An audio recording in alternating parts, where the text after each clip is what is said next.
Assalamualaikum warahmatullahi wabarakatuh.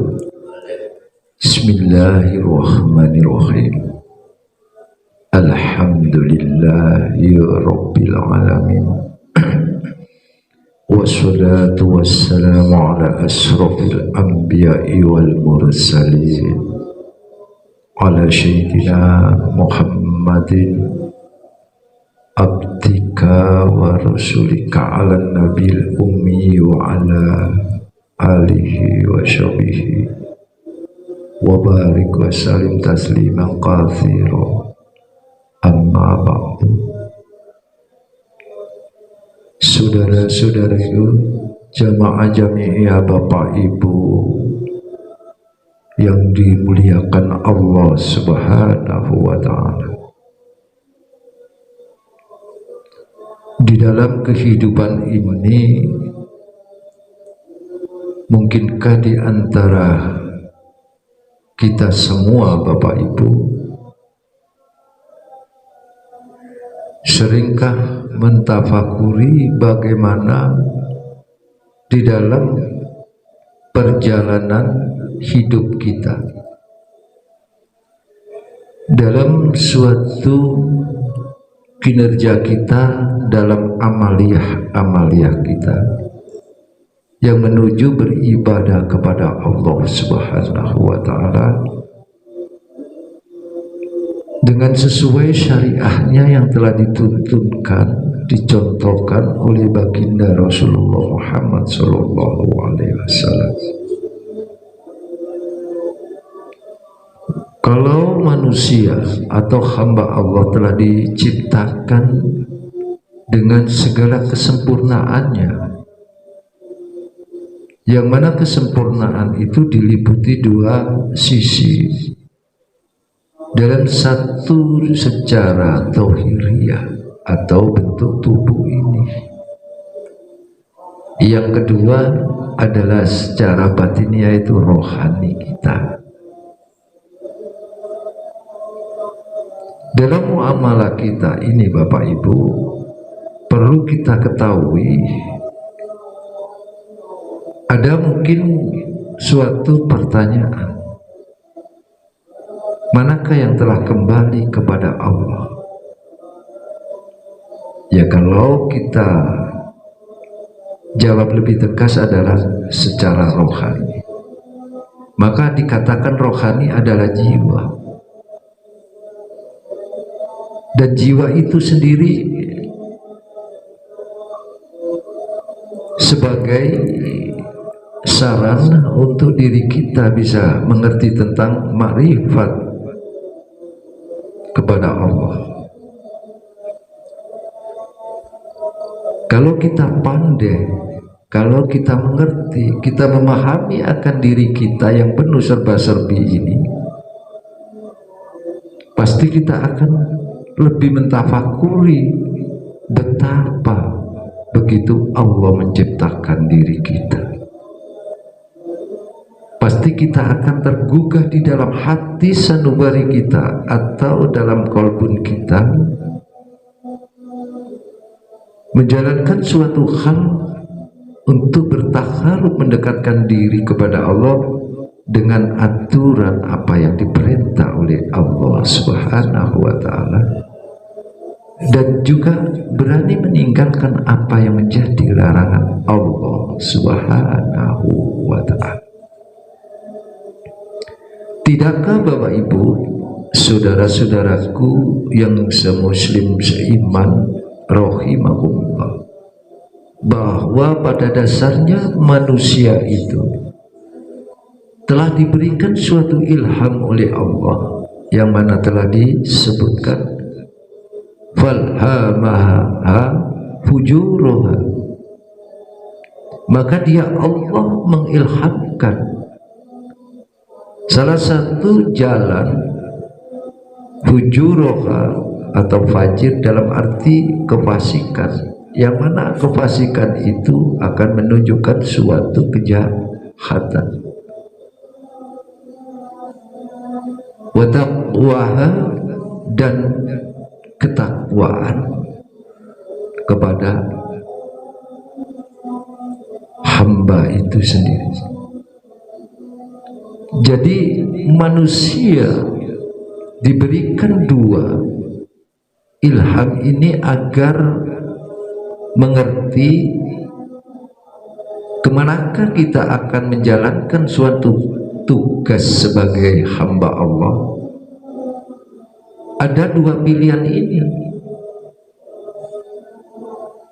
Walaupun pada dasarnya Allah yang berkehendak untuk menciptakan dua nama ilham ini, tapi kita perlu untuk mengerti dan mengetahui dua pilihan ini. Bila mana benar-benar kita ini adalah mau mencari jalan kembali kepada Allah. Tidakkah semua manusia, walaupun kita diberikan suatu sisi hati yang sangat kecil ini, tapi ini perlu kita kenal. Kita man arafah, kita ketahui. Barang siapa yang mengetahui, man arafah nafsahu, pada dirinya. Jadi secara diri, yang dimaksud diri ini adalah jiwa, adalah jiwa. Dan setiap jiwa manusia pada hakikatnya telah dilahirkan sesuai apa yang disampaikan Rasulullah, kullu mauludi yuladu alal fitrah. Setiap anak yang lahir itu dilahirkan atas fitrahnya, jadi keadaan suci, belum ada kesalahan dan dosa. Inilah Bapak Ibu yang harus kita renungkan lebih jauh, agar kita memahami pada diri kita sebenarnya adalah diciptakan oleh Allah dalam keadaan fitrah. Nah, kefitrahan inilah diilhami oleh Allah Subhanahu wa Ta'ala, yang mana satu dalam ilhamnya fujuroha wa taqwaha, dalam suatu kefasikan atau ketakwaan. Contoh dah kita ambil anak kecil. Kenapa anak kecil dikatakan tidak berdosa, tidak bersalah? Karena dia dalam keadaan fitrah, belum dalam arti taraf mengerti yang namanya syahwat. Tapi setelah dia diberikan oleh Allah dalam akhir balik, barulah muncul itu namanya syahwat. Dan syahwat inilah didominasi oleh nafsu kita, namanya nafsu ammarah bisu. Kalau kita tidak memahami yang akan ada di dalam diri kita yang batin, ada nafsu amarah, ada nafsu alwamah, ada nafsu mulhimah, dan yang lebih diharapkan oleh Allah adalah nafsu mutmainnah. Dalam perkataan Ibnu Abbas telah dipaparkan, Allah telah menjelaskan kepadanya, maksudnya kepada jiwa itu, tentang baik dan buruk, atau ketaatan dan kemaksiatan, dan juga mengenalkan sesuatu yang didatangi atau dihindari. Ini perkataan Ibnu Abbas. Coba kalau kita gali betapa Allah memberikan suatu ilham tadi. Kalau kita tidak bisa mengerti, memahami, akan mengambil langkah-langkah kita demi untuk mewujudkan muamalah kita secara lahir dan batin, mungkinkah kita akan tahu Karena kita mengerti akan adanya ketakwaan dan kefasikan ini, kita memerlukan suatu bantuan ma'unah, yaitu memerlukan suatu contoh-contoh yang harus kita lakukan. Makanya Rasulullah Shallallahu Alaihi Wasallam telah memberikan suatu contoh kepada semua manusia agar dia jiwanya kembali kepada Allah. Jiwa yang kembali kepada Allah itu adalah jiwa yang selalu dia mengerti tentang Allah, yaitu jiwa yang selalu berhubungan dengan Allah, jiwa yang selalu makrifat kepada Allah. Inilah langkahnya, berarti rohani. Bolehlah kalau kita kata rohanimu kembalilah ke Allah. Bagaimana kita melaksanakan suatu perjalanan hidup ini, bermuamalah kita ini dalam kinerja, di dalam mengarungi kehidupan ini, kalau kita tidak memahami apa yang telah diilhamkan oleh Allah Subhanahu wa Ta'ala kepada kita.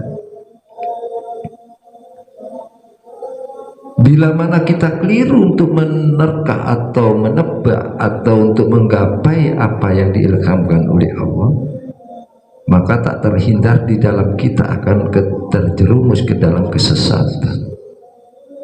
Yang dalam arti kesesatan ada dolalah pada diri atau mendolimi diri. Sudahkah di antara kita, Bapak Ibu dan saudara-saudaraku yang dirahmati Allah Subhanahu wa Ta'ala, kita memikirkan kita kembali pada yang sebenarnya, hanya mutlak kepada Allah Subhanahu wa Ta'ala, bersandarnya diri hanya kepada Allah. Dengan jiwa kita, rohani kita penuh keikhlasan diri, menghambakan diri secara rohani kepada Allah.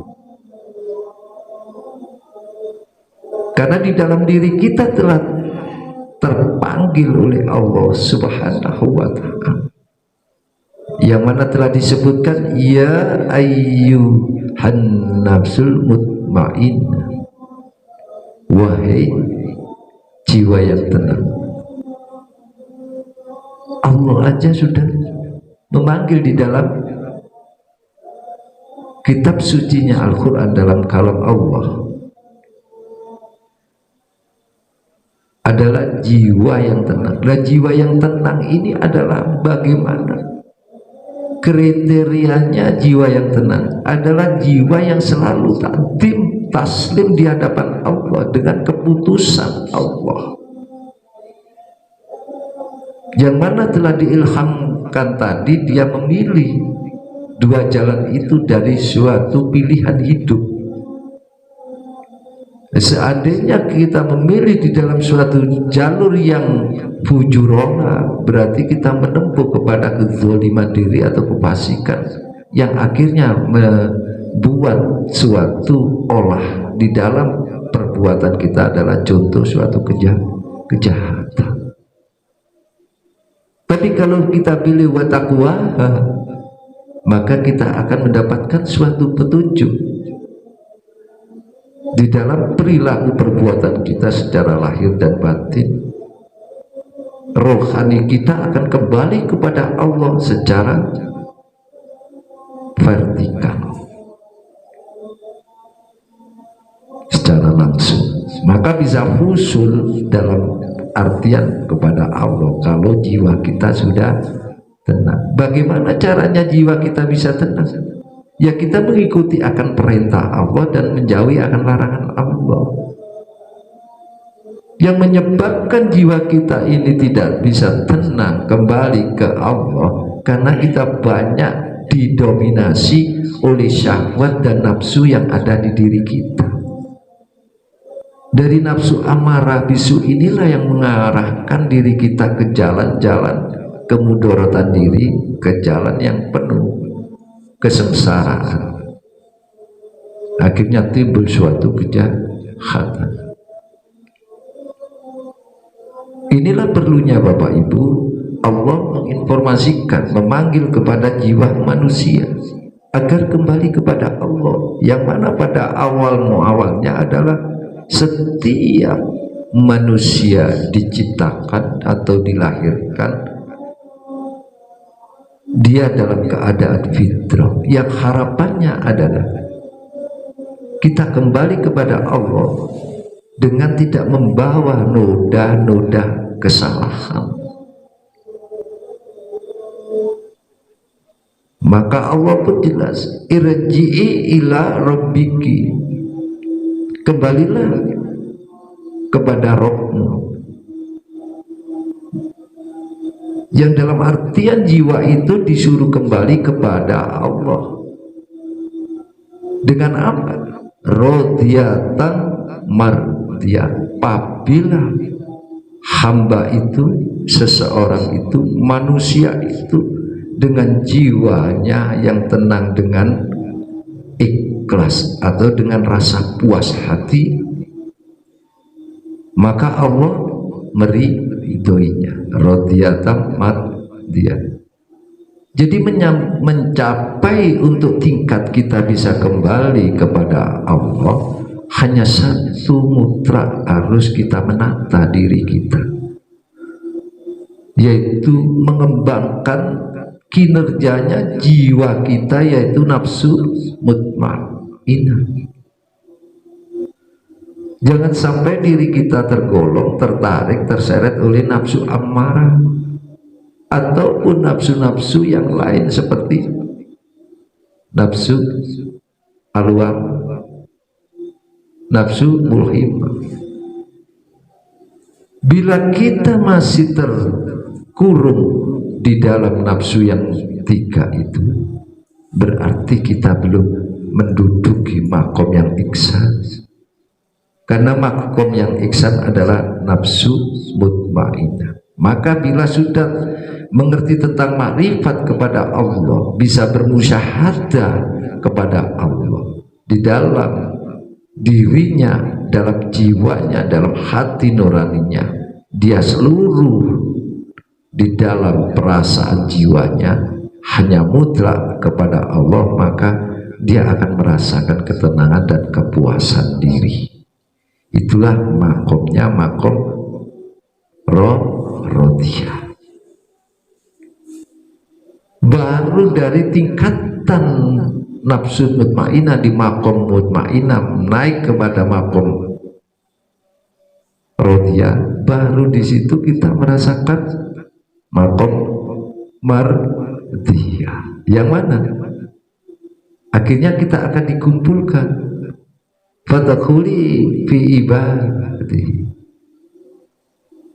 kumpulah engkau hai jiwa yang sudah aku panggil dengan ketulusan, keikhlasan engkau menghambakan diri kepadaku, karena engkau bukan hambanya makhluk, tapi engkau adalah hambaku.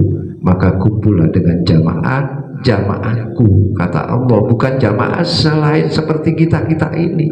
Yang dimaksud jamaah Allah adalah yang sudah diridhoi oleh Allah. Sepatutnya kalau kita sudah diberikan suatu kumpul dengan jamaah Allah seperti Rasul, Nabi, Waliullah, maka kita tergolong di dalamnya, atau orang-orang yang mukmin atau mukminat yang benar-benar dia tidak mensekutukan kepada Allah dalam peribadatannya, bukan karena pahalanya, bukan karena kenikmatannya, tapi dia kembali ke Allah karena atas fadl dan rahmatnya.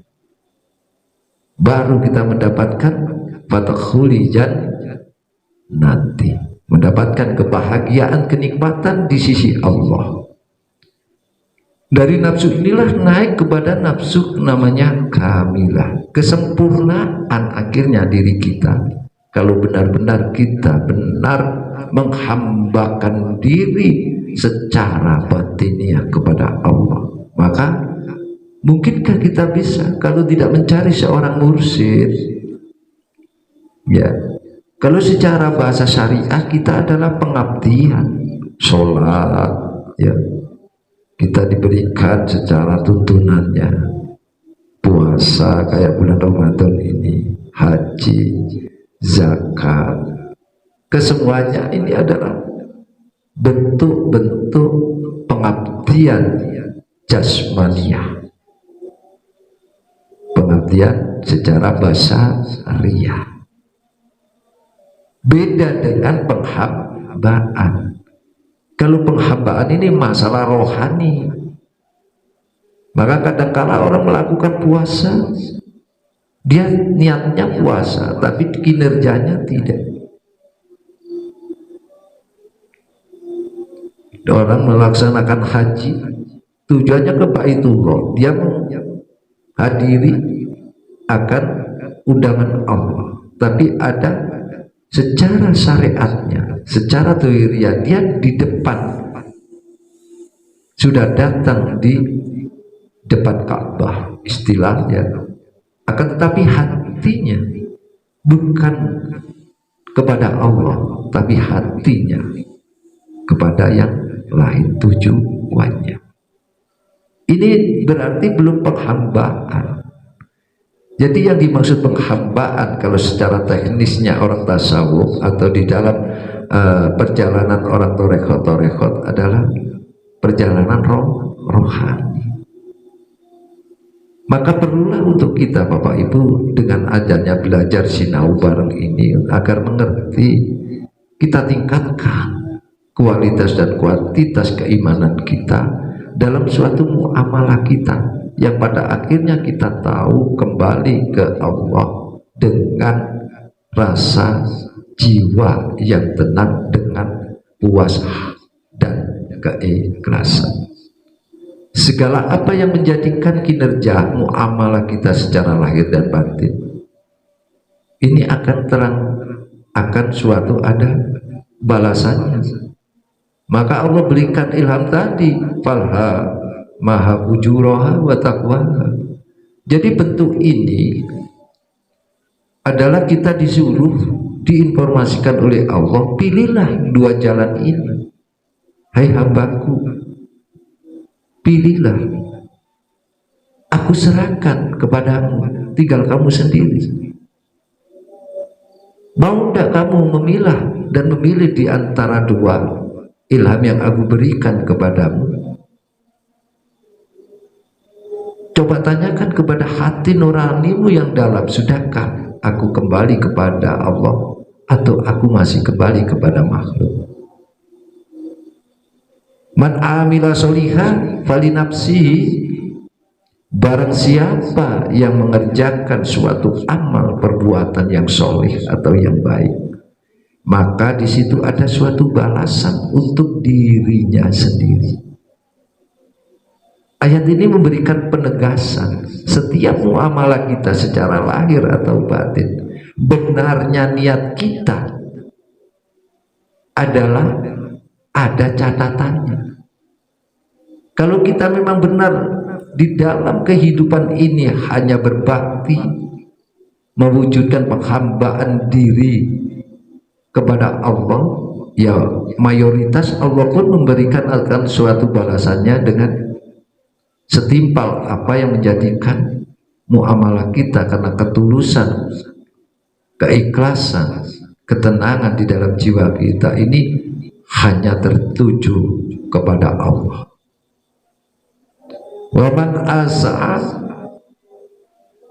fa'alaiha, dan barang siapa yang melakukan suatu perbuatan, contoh jahat, buruk ataupun bermaksiat, maka balasannya pun untuk dirinya sendiri.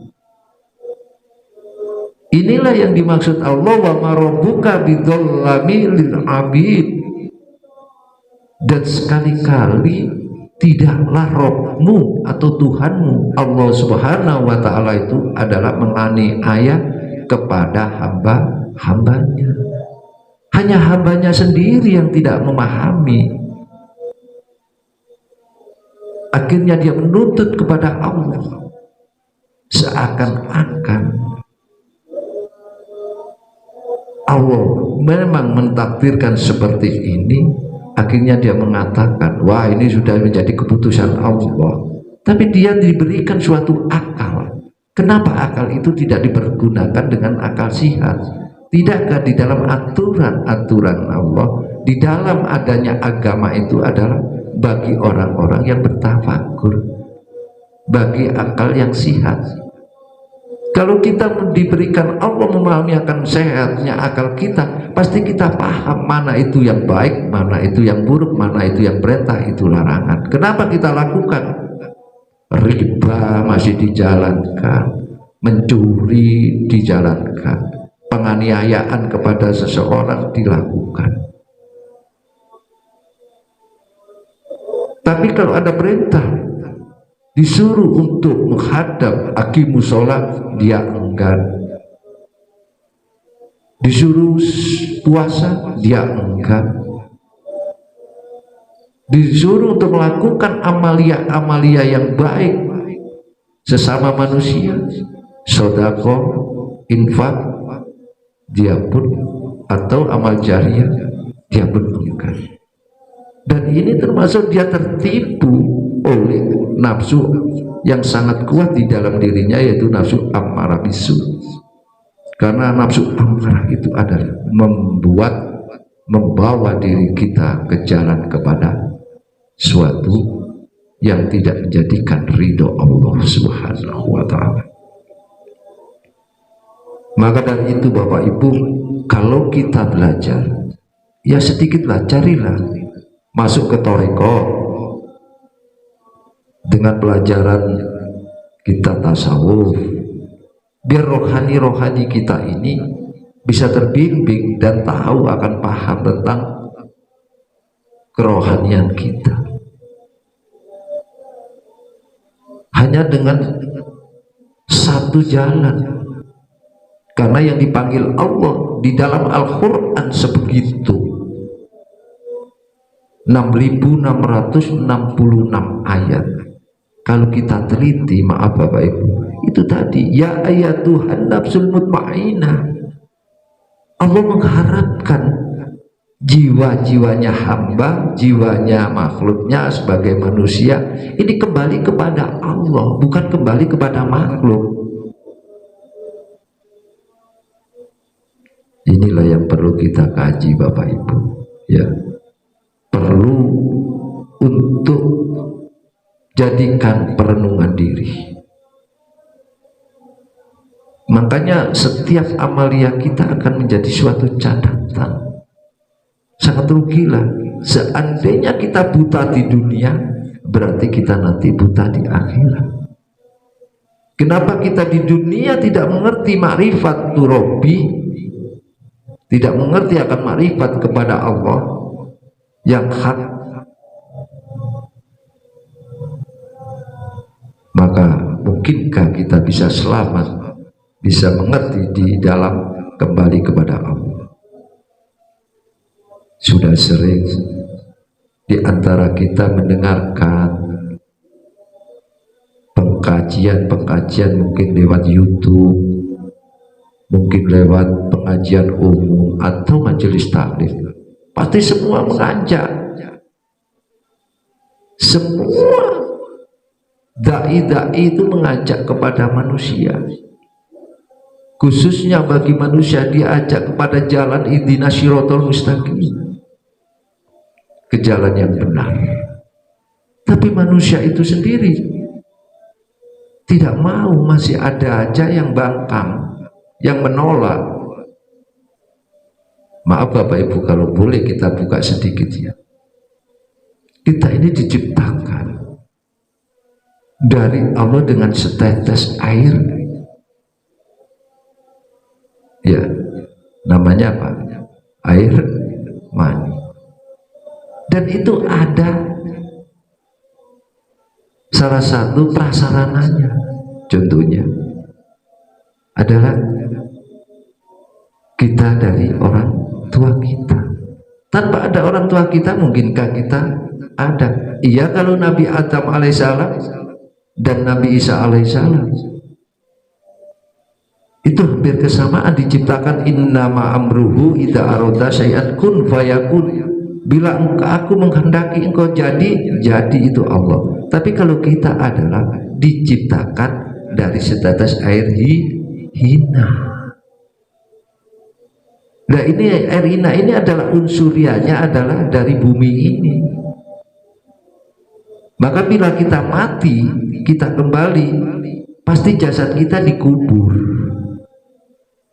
Tapi roh kita kemana? Ada pertanggungan jawab kembali kepada Allah. Maka itulah di dalam pengkajian ini, ayo kita renungi lebih dalam, kita tata hati nurani kita, jiwa kita, keimanan kita mutlak mencapai kepada tuntunan Allah, peraturan Allah, mengikuti ittiba kepada Rasulullah agar mendapatkan apa yang menjadi perintah Allah kita laksanakan, dan yang dilarang pun kita jauhi, kita tinggalkan. Maka kita bisa berharap dengan atas kehendak ridho Allah mencapai kepada ya ayat Tuhan nafsul mutmainnah, mencapai makom derajat yang tinggi, yaitu wahai jiwa yang tenang. Mudah-mudahan Bapak Ibu dalam kajian malam ini, kita selalu di bulan Ramadan yang sepenuh dengan maghfirah ini, kita dikembalikan ke fitrah kita. Nanti bila ketemu di Idul Fitri, kita kembali seperti kita dilahirkan dari guwa garbane wong tua oleh jari wong Jawa, dari kandungan seorang ibu, yang mana kita adalah pada hakikatnya fitrah, kembali kepada fitrah. Inilah maka yang sering di dalam surat Al dalam tarawih disebut subhana malikil kudus, subuhul kudus rabbuna wa rabbul wal malaikati waruh. Insyaallah untuk kelanjutannya di section yang lain akan kita sambung bagaimana pencerahan atau pengkajian tentang ruh. Insyaallah mudah-mudahan dengan izin Allah, ridho Allah, kita bisa bertemu kembali, bersambung kembali di dalam section yang lain. Mudah selalu diberikan tambahan-tambahan ilmu oleh Allah Subhanahu wa Ta'ala. Demikian apa yang bisa Baking sampaikan dalam saat ini. Mudah-mudahan menjadikan tambahan ilmu yang manfaat, maslahah fitini dunya wal akhirah. Ada kurang lebihnya, mohon maaf yang sebesar-besarnya. Akhiru kalam idina syiratul mustaqim wa bila taufiq wal hidayah waridha wa inaya. Assalamualaikum warahmatullahi wabarakatuh.